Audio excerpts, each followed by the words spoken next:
Assalamualaikum warahmatullahi wabarakatuh. Halo teman-teman semua, jumpa lagi dengan Kakak Ebinzar. Di sini Kakak akan membahas tentang kehidupan manusia pada masa pra-aksara. Selamat menonton teman-teman. Nah, teman-teman pernah nggak sih berpikir bagaimana sih kehidupan manusia pada zaman dahulu? Yuk simak pembahasan berikut ini. Kehidupan manusia pada masa pra-aksara. Kehidupan manusia terus mengalami perkembangan, pada setiap masa memiliki ciri khas atau karakter tersendiri yang membedakan masa satu dengan masa yang lain. Pada masa pra-aksara, kehidupan manusia dapat dibedakan menjadi 3 masa, di antaranya yaitu yang pertama, masa berburu dan mengumpulkan makanan.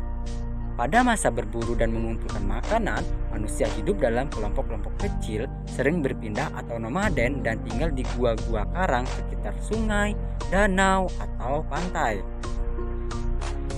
Daerah di sekitar sumber air dipilih sebagai tempat tinggal karena air menjadi sumber penghidupan pada masa itu. Manusia pada masa berburu menggantungkan hidupnya dari berburu binatang dan mengumpulkan umbi-umbian. Mereka belum mengenal kegiatan bercocok tanam. Teknologi pada masa berburu dan mengumpulkan makanan masih terbatas pada peralatan batu yang berbentuk kasar. Peralatan tersebut antara lain kapak perimbas, kapak penetak, kapak genggam, dan alat-alat serpih lainnya. Nah, ini contoh kapak genggam, kapak perimbas, kapak penetak, dan alat serpih. Yang kedua yaitu masa bercocok tanam dan beternak. Masa bercocok tanam dan berternak ditandai dengan perubahan pola kehidupan manusia. Pada masa ini manusia sudah tinggal menetap di suatu wilayah. Mereka hidup secara berkelompok dalam suatu permukiman. Pada masa bercocok tanam manusia telah mengenal sistem pertanian berrumah atau ladang berpindah. Aktivitas ekonomi mereka terbilang maju karena sudah melakukan kegiatan perdagangan dengan sistem barter. Dalam kehidupan sosial, manusia pada masa ini mulai membentuk sistem masyarakat secara sederhana yang dipimpin oleh seorang kepala suku. Teknologi pada masa bercocok tanam juga lebih maju dibandingkan pada masa sebelumnya. Pada masa ini, manusia mampu membuat perkakas yang lebih halus. Perkakas yang dihasilkan pada masa ini antara lain beliung persegi, mata panah, kapak lonjong, gurdi, perhiasan, dan gerabah.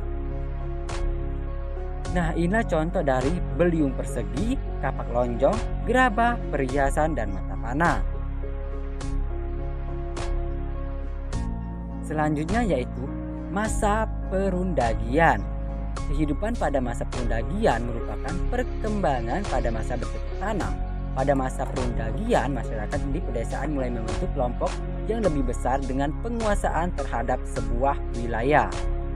Nah, masyarakat pada masa perundagian sudah mengenal sistem pembagian kerja berdasarkan kemampuan setiap individu.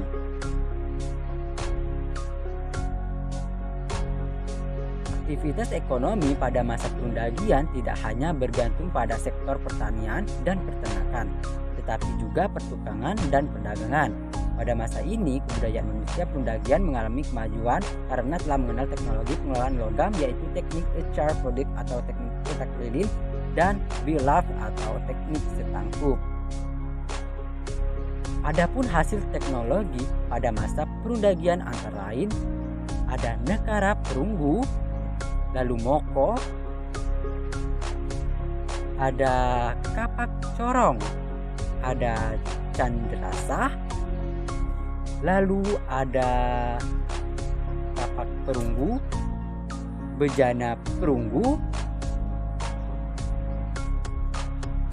Nah, ini masa kehidupan pada masa perundagian. Nah, teman-teman, mungkin itu yang dapat kakak sampaikan. Kurang lebihnya kakak mohon maaf. Saya akhiri, terima kasih. Wassalamualaikum warahmatullahi wabarakatuh.